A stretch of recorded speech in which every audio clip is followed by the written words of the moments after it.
En la Madre Tierra se abren otras dimensiones y aquí en Baúl del Oculto lo vamos a descubrir.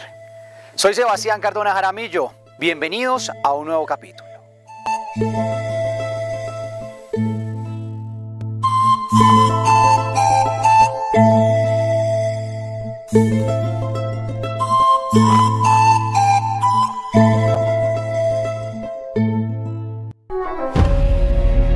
Bienvenidos otra noche más a Baúl de lo Oculto, donde estaremos con la Madre Tierra, seres elementales, investigaciones paranormales, extraterrestres, religiones y personas con cualquier tipo de dones. Baúl del Oculto.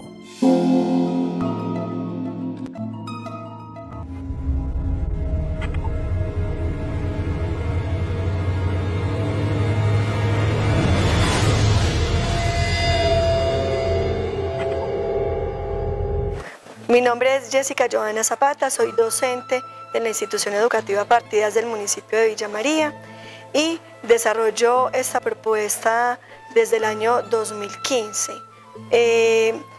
Es una propuesta que me ha gustado mucho desarrollar con los niños en las escuelas,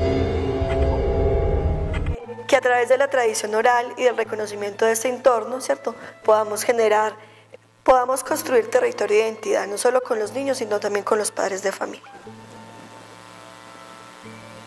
Y este es el inicio, ¿cierto? Este es el inicio de este viaje que inició en el corregimiento de Salamina, se llama San Félix. Ahí inicié yo este proceso cuando era profe en San Félix. Ustedes saben que los profes nos movemos de un lugar a otro. Ubicado en el norte del departamento de Caldas, el corregimiento de San Félix pertenece al municipio de Salamina. Se caracteriza por su clima frío, con una temperatura promedio de 14 grados centígrados. La distancia que lo separa de Salamina es de 28 kilómetros y de Manizales, la capital departamental, son aproximadamente 96 kilómetros. Conocido por muchos como el paraíso del norte caldense, San Félix encanta con sus paisajes ganaderos, cultivos propios de la tierra fría y la calidez de su gente. La historia de San Félix se remonta al año 1858, cuando llegaron los primeros colonos procedentes de Aguadas, encabezados por don Ferlín López y su grupo. Más adelante, arribaron familias provenientes de Abejorral, El Tambo, La Ceja, Sonsón y otras regiones de Antioquia. Sin embargo, mucho antes de la llegada de los colonos, estas tierras ya habían sido habitadas por comunidades indígenas prehispánicas, como los Pozos, los Pícaras y los Paucuras. Estas culturas usaban abrigos de piel o de hojas, cazaban con flechas y arcos y eran reconocidos por su arte en la orfebrería, sus cerámicas de barro.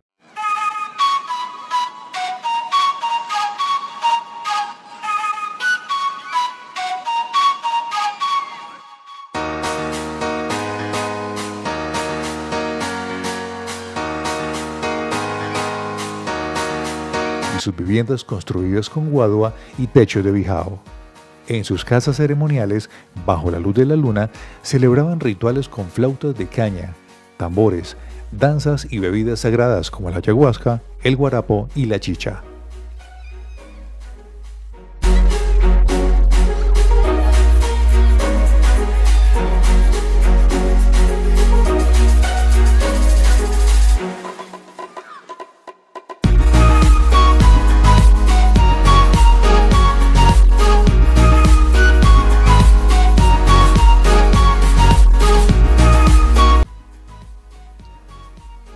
Hacia 1950 se dio la llamada colonización boyacense. Fueron estos nuevos colonos quienes enseñaron a los habitantes de San Félix a cultivar la papa, lo que representó un impulso fundamental para la economía local. Durante años, el cultivo de papa generó empleo y riqueza, pero con el tiempo, el costo de la mano de obra, que podía llegar a requerir hasta 40 trabajadores, se volvió insostenible para muchos campesinos. Esto llevó a una transformación económica. Se retomó la ganadería, una actividad más sostenible para las condiciones del corregimiento. Hoy, San Félix cuenta con 3 importantes industrias lecheras. La leche, el queso, el quesito y el yogur que se producen allí son muy apetecidos por los viajeros, que llegan siempre atraídos por el paisaje y la calidad de sus productos.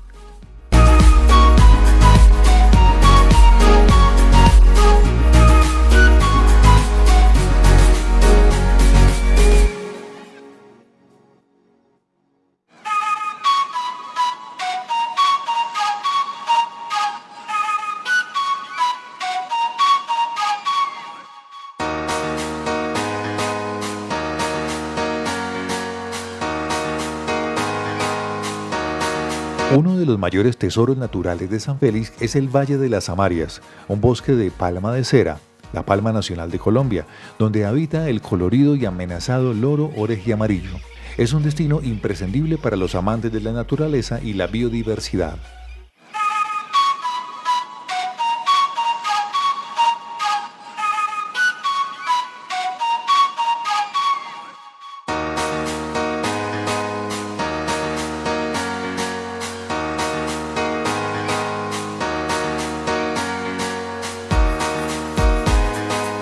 La arquitectura del corregimiento recuerda a la colonia boyacense.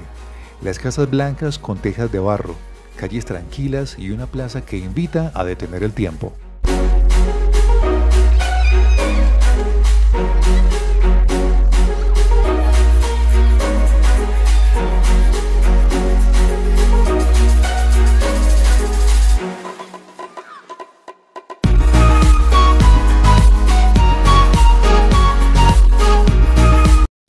En lo más profundo de los Andes de Colombia y Ecuador habita una de las aves más emblemáticas y amenazadas de nuestra biodiversidad, el loro orejiamarillo. Esta especie, endémica de la región andina, depende casi exclusivamente de un árbol majestuoso y simbólico, la palma de cera, árbol nacional de Colombia.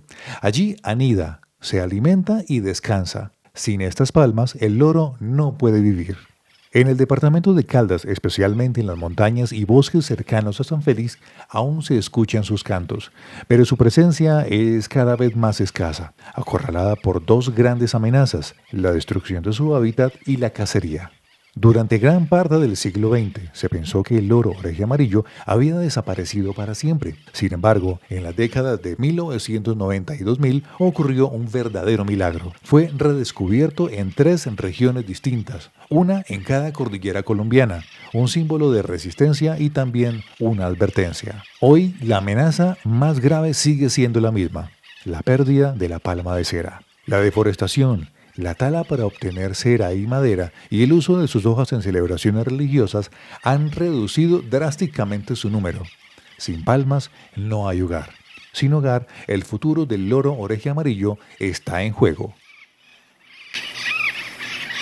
Cuidar la palma de cera es cuidar la vida. Proteger al loro orejiamarillo es preservar un tesoro único de los Andes. Todavía estamos a tiempo.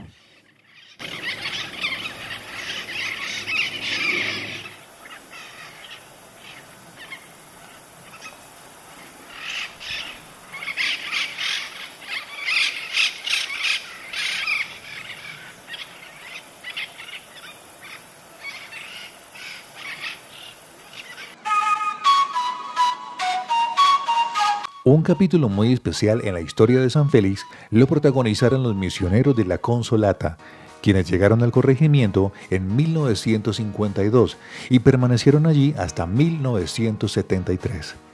El primer párroco fue el padre Víctor Menegón Furlán, recordado con cariño por su inmenso aporte a la comunidad. Gracias a su liderazgo y al trabajo de la misión se construyó el Templo La Inmaculada, la Casa Cural, escuelas, un colegio, viviendas, la plaza de ferias, el campo de deportes y el parque principal. Su legado permanece vivo y se honra con una estatua ubicada en el centro del pueblo. Fue él, según los habitantes, quien trajo la civilización a San Félix, sembrando no solo estructuras físicas, sino también valores, educación y comunidad. San Félix no es solo un rincón frío de Caldas, es historia viva. Es cultura ancestral, es ejemplo de la transformación, de fe, de lucha campesina y de belleza natural. Un pequeño paraíso andino que guarda en sus montañas la memoria y el corazón de sus habitantes.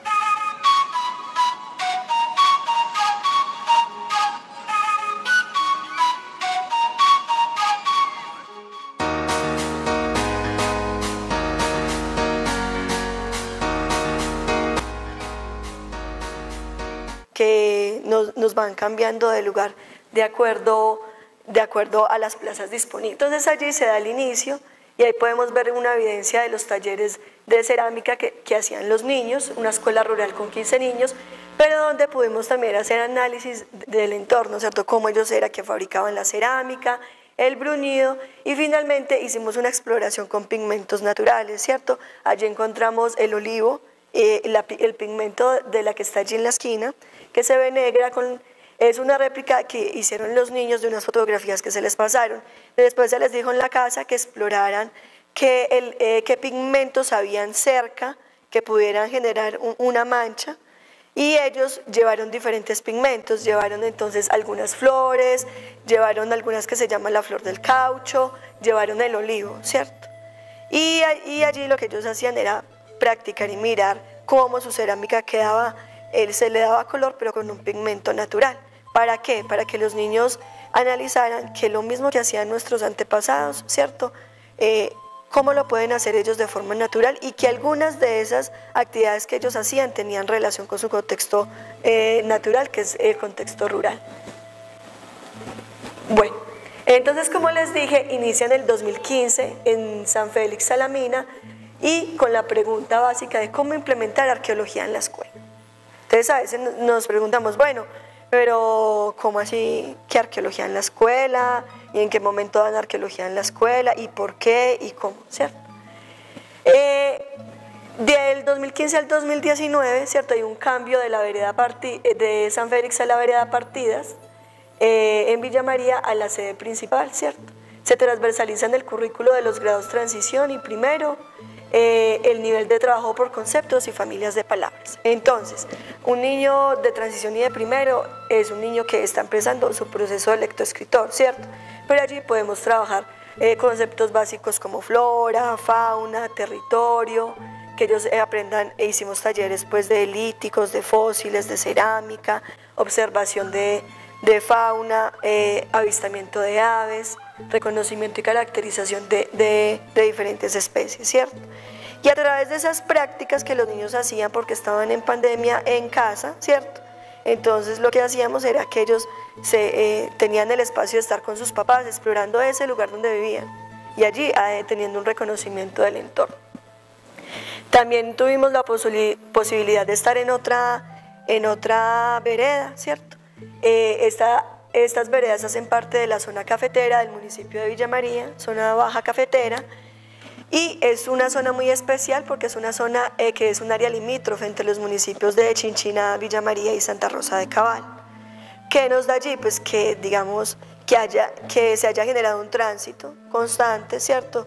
Y que podamos encontrar diferentes elementos, pero también diferentes culturas inmersas allí.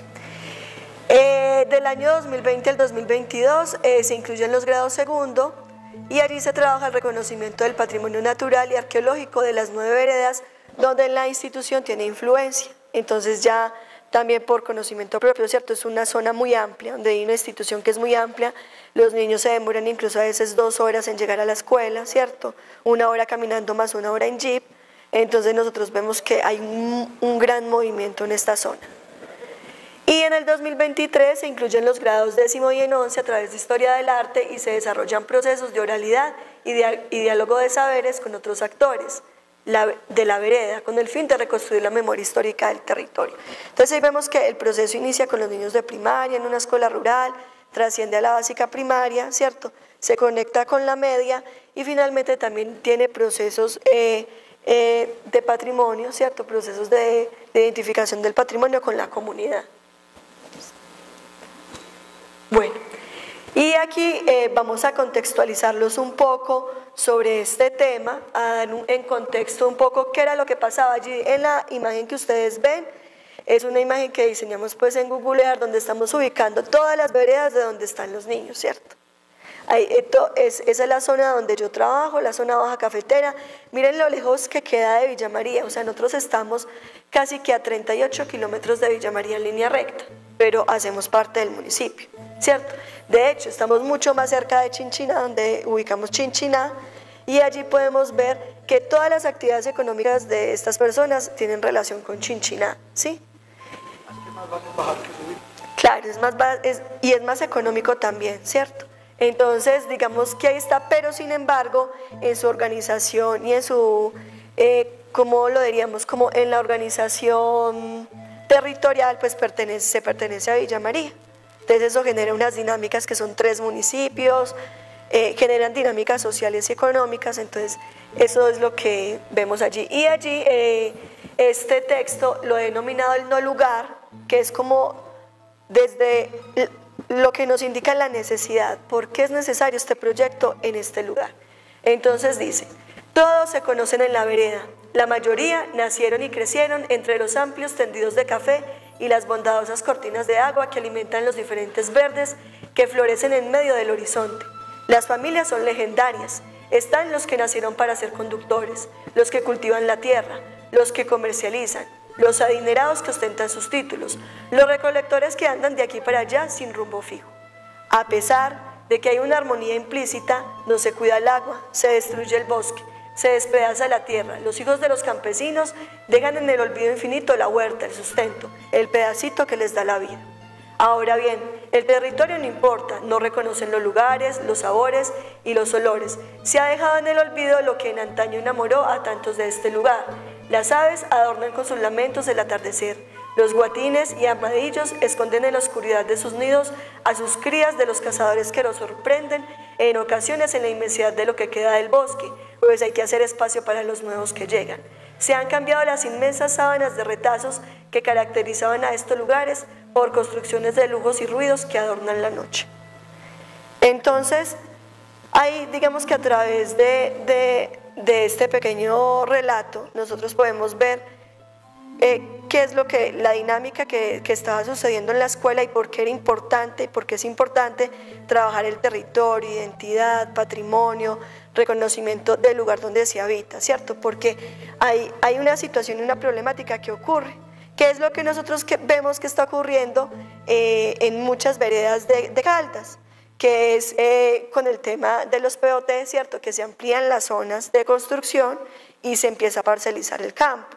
Digamos que para muchos es desarrollo, ¿cierto? Pero que para quienes vemos ese cambio y esa transformación del pasaje en la zona rural, lo vemos con preocupación, ¿cierto? Porque entonces se construyen casas de campo sin pozos sépticos, los desechos van al río, el río es una microcuenca que alimenta la cuenca del río Chinchiná. ¿Cuántas personas no viven alrededor del río ahí para abajo? Y surgía también, aparte de preguntas que yo les hacía a los niños: ¿cómo se llama la quebrada? Entonces ellos me decían: no, profe, la quebrada se llama la quebrada del Bollo. Entonces yo: ah, sí, ¿y por qué? Entonces ellos me explicaban.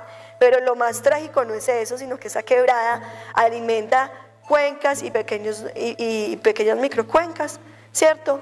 Que en algunos lugares conducen el agua para Chinchiná. Entonces, incluso tuvimos que hacer un pacto por el agua, porque ahí es donde nosotros vemos que es cierto, que esto de verdad genera un impacto y que hay que cuidarlo. En especial en esta época que estamos en una época de calor, donde no llueve, ¿cierto? Y donde nosotros vemos ese alcance en los ríos.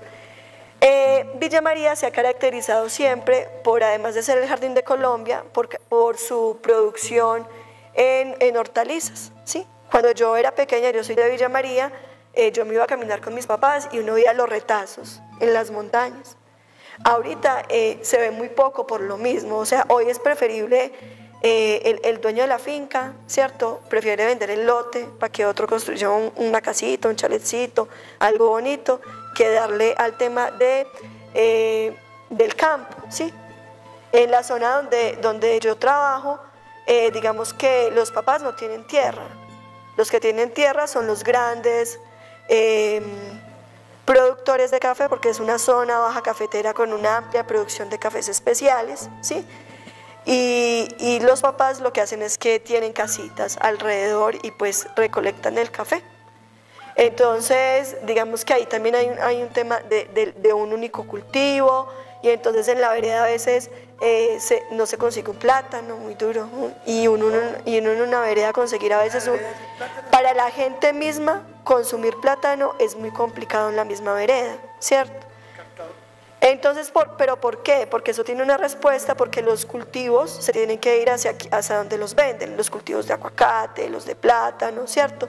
E incluso hay situaciones que los papás a veces le encargan a uno: pero usted me puede traer un plátano maduro. Si yo le llevo un plátano maduro, no hay problema. Hay producción de plátano y de aguacate, ¿cierto? Y de café, la mayoría es el café, pero no son para comercializar dentro de la vereda, sino que son se van para afuera, ¿cierto? Listo. Bueno, entonces el objetivo es reconocer los elementos presentes en el patrimonio local de las veredas Rincón Santo, San Julián, Cuervos, Alto del Yarumo y Partidas del municipio de Villa María para la reconstrucción de memoria histórica y generación de hipótesis en torno al territorio a través de la didáctica de la arqueología para el fomento del pensamiento científico en estudiantes de la educación. Una pregunta, Partidas. Pero no sé hasta qué, pero espero no cambiarle el tema que no le intencionó. Se está hablando de colocar una planta de tratamiento ahí al lado del río. ¿Eso en qué va a afectar? No, pero en la institución y en la comunidad se ha puesto una planta de tratamiento. De hecho, ni los niños ni nadie tiene agua potable. El agua no es potabilizada. Se hacen, digamos que diferentes análisis de parte de la territorial. Han salido evidencias de que el agua tiene heces fecales, pero no hay en este momento ni la voluntad ni la posibilidad, ni nadie ha ido a hacer un proyecto para ponerle agua potable a la vereda. Pero te me refiero, ni a la escuela. No sé si usted sabe que en Manizales se está planteando una cosa como de residuos. Ah, no, sí. Al lado del río. Sí, pero estamos hablando hacia el otro lado. Es hacia el otro lado. O sea, digamos que estos ríos y estas quebradas y estas cuencas vienen desde el otro lado del río, se conectan, nacen en Santa Rosa y se despliegan por esa zona de Villa María y llegan a Chinchiná. Digamos que es otro tipo de afluente. Listo. Bueno, entonces, ¿cuáles son los desafíos? Los primeros desafíos que encontramos son espacios para el proyecto en el aula, ¿cierto? Nosotros como docentes tenemos unas horas y unas áreas reglamentarias y nosotros tenemos que dictar esas horas y esas áreas. Otra es la financiación del proyecto, ¿cierto? Porque independiente de que estemos en la escuela, pues hay que buscar la manera de traer el material.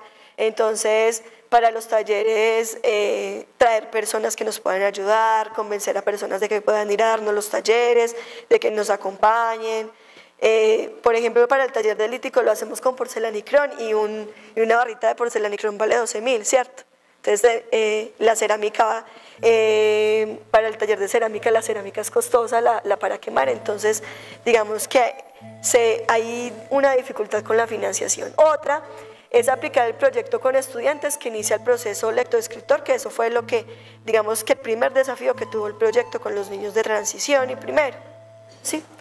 Y escenarios de divulgación comunitaria, porque obviamente nosotros iniciamos clases de 7:30 y tenemos permanencia hasta la 1:30 y de ahí pues digamos que ya las dinámicas de la zona, entonces a veces estar con la comunidad o quedarse con la comunidad es complicado y porque pues de ahí a Chinchiná hay cerca de 25 minutos de carretera destapada, o sea que los profes no nos podemos quedar muy tarde, ¿cierto? Y que nos demoramos cerca de 1:30 o 2 para retornar aquí a Manizales, que es donde vivimos. ¿Listo? Ya vamos a ver en el tema. Bueno, entonces como es una estrategia de aprendizaje, nosotros tenemos un entorno de aprendizaje. Y en este entorno de aprendizaje es donde nosotros hacemos un diseño de cómo es que se van a trabajar las clases, ¿cierto? Entonces nosotros tenemos, digamos que en el centro el tema de la ciencia y del pensamiento científico. Como ustedes saben, la arqueología es una ciencia, ¿cierto? Es una disciplina que está arraigada a la ciencia y tiene unos elementos y unos pasos, ¿sí? Que es lo que hace el arqueólogo en diferentes momentos. El pensamiento científico también tiene unos momentos y unos pasos y prácticamente si comparamos lo que sucede en el pensamiento científico con la disciplina arqueológica que proviene de la misma raíz, entonces nosotros podemos ver que hay similitud. De hecho, en los lineamientos de ciencias sociales para Colombia en el Ministerio de Educación, se supone que en ciencias sociales nosotros se tendría según los lineamientos que enseñar arqueología, que enseñar historia, que enseñar economía, o sea, se tendrían que enseñar muchas disciplinas que digamos que en sí conforman las ciencias sociales como tal, la historia, ¿cierto? Entonces ahí vemos el tema de la ciencia, vemos también los espacios donde ellos, digamos, la relación con el arte, con el tema del desarrollo psicomotor Y ya vemos entonces cómo se extiende al entorno de aprendizaje rural, que es donde vemos el cubito que nosotros, por así decirlo, tenemos entornos naturales, ¿cierto? Donde les podemos enseñar a los niños. Y finalmente la parte de la casa, ¿cierto? Donde a través de entornos digitales, elementos interactivos que se les envían por el celular, ellos practican y refuerzan lo que aprenden. Bueno, entonces en la parte de aplicación nosotros tuvimos la metodología de la siguiente. Se realizan diferentes talleres, ¿sí? Y ellos tienen una guía de observación. En la guía de observación, de acuerdo al nivel del grado donde está el niño, tiene unos ítems, ¿cierto? Y es básica. Se hace el taller de arte rupestre, de líticos, de cerámica, de fauna silvestre, y después de que hacen el taller, que es un taller práctico, ¿cierto? Vemos en el arte rupestre que pintamos los símbolos que ellos ven en su vereda, casi todos reportan dibujos de ríos, de paisajes, de atardeceres, ¿cierto? El taller de líticos, que lo que hacemos es que tratamos de, o sea, con unos líticos que se traen y fotografías, de simular el tema de cómo sería, de hacer un taller de líticos y que ellos identifiquen formas, texturas, ¿cierto? Usos, también elementos. Y el taller de cerámica, que lo que nosotros hacemos allí es que hacemos como esa interpretación. Después de que ellos diligencian la guía de observación con el elemento que hacen en la clase, se van para la casa con la tarea de buscar algunos de estos elementos en la vereda, o contarle a la profesora en la próxima clase y a los niños dónde los hemos visto. En el tema pues de arte rupestre no hemos encontrado todavía nada, pero en el tema de líticos nosotros encontramos hasta el año pasado 3 hachas pulidas, este año se encuentran otras 3, porque ellos empiezan a hablar con los vecinos, con los abuelos, entonces, ay sí, aquí en la casa hay eso, vea, sí, allí hay un metate que está teniendo la puerta, ¿cierto?